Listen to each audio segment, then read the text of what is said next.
from Amy's Crafts Boutique. In this video we're going to look at the very basics of crochet. So I'm going to show you how to hold your hook and yarn, how to make a slip knot, and how to create a chain stitch. So now you've got your equipment, we're ready to start. So the first question is, how do you hold your yarn and your hook? I'm right-handed, so I hold my hook in my right hand and my yarn in my left hand. You'd obviously do the opposite if you were left-handed. I hold my hook in what's called a knife grip, just as you'd hold a knife. But you can also hold it like a pencil, and you can experiment to see what's the most comfortable for you. The first thing we need to do is to get our yarn onto our hook with a slip knot. And there's many ways to make a slip knot, but I'm going to show you the way I do it. So I'm going to take a length of yarn. So take the tail of your yarn and place it in front of your two fingers of your left hand. Then with the length of the yarn, wrap it loosely round your fingers from the back to the front and back round to the back again, where you can make a cross. You can hold on to that with your ring finger. You're going to take your hook and insert it under the first strand of yarn and over the second strand. Use your hook and pull that second strand off your finger and onto the hook. Then you pull your yarn tail to tighten it up. So I'll show you that again.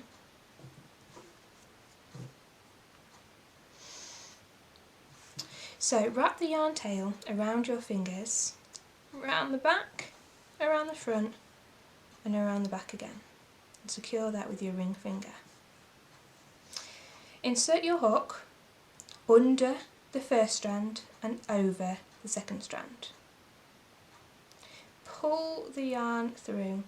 You will have to turn the hook so your yarn doesn't fall off. And keep pulling until the yarn slips off your fingers and it's on to your hook. Pull that yarn to tighten it up. Another way to make a slip knot is to fold the yarn in half and hold on to both ends with your right hand. Take your thumb and second finger and place them inside the loop. Rotate them both outwards until they touch. Slide both loops onto your finger. And you can let go with that hand. Cross the outside loop over the inside loop. Now holding on to what's now the new outside loop, you can slip the whole knot off your finger and pull on the ends to secure it. You can then insert your hook and pull the long end of the yarn to tighten it up. So I'll show you that one more time. Fold the yarn over and hold on to the two ends. Insert your thumb and your second finger and rotate them outwards until they touch. Slide both loops onto your finger. Take the outside loop and swap it over with the inside loop. Take that new outside loop, hold on to it, and let the whole thing slip off your finger and tighten it up by pulling on the ends of the yarn. You can insert your hook into that slip knot and tighten it up by pulling on the end of the yarn. Okay, so now we've got our slip knot. Your end might be really long, it might be short, it doesn't matter. We're going to hold it out of the way when we start our crochet.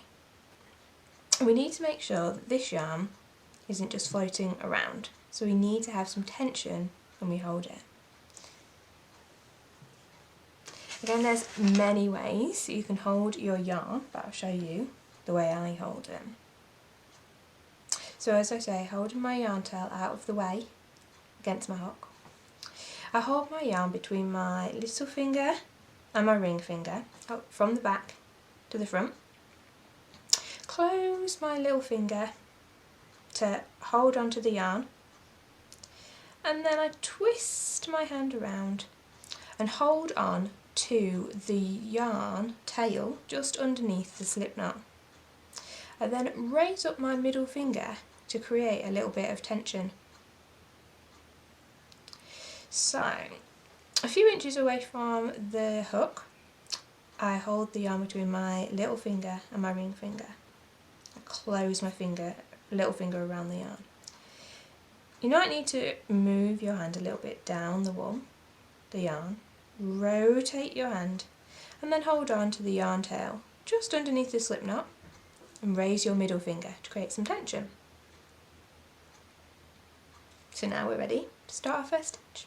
You can let go of your yarn tail at that point. So now we're ready to start our first stitch, which is going to be a chain stitch. We're going to wrap the yarn around the back of the hook until the hook can catch that yarn, and then pull the hook with the yarn down and through that loop you've made, and that is your first chain stitch. So again, I'm going to wrap the yarn around the back of the hook until the hook can grab it, and then we're going to pull the yarn down through that hook, stitch. So you might need to bring your fingers a little bit closer to the hook each time. So we're going to wrap the yarn around the back of the hook and grab it, and then we're going to pull through that stitch you've made, and again wrap the yarn around the back, grab the yarn and pull through. Move your fingers a bit closer. So this is called yarn over. So yarn over and pull through. Yarn over and pull through. As you can see, when I pull through, I pull at a slight angle to make that loop a little bit bigger, just so I can get my hook and my yarn through. Yarn over and pull through at a slight angle. Yarn over and pull through. And these are your chain stitches. And the yarn over and pull through. Here you can see your chain stitches.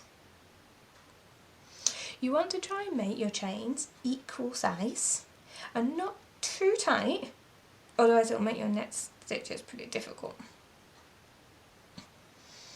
So I'm going to make a few more so that you can see how it will look.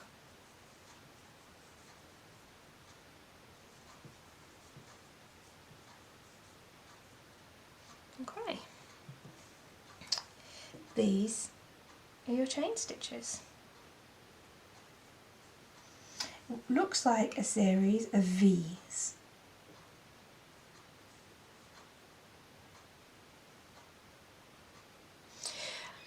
And you'll need these chain stitches for many projects. Most scarves and blankets start off with a row of chain stitches.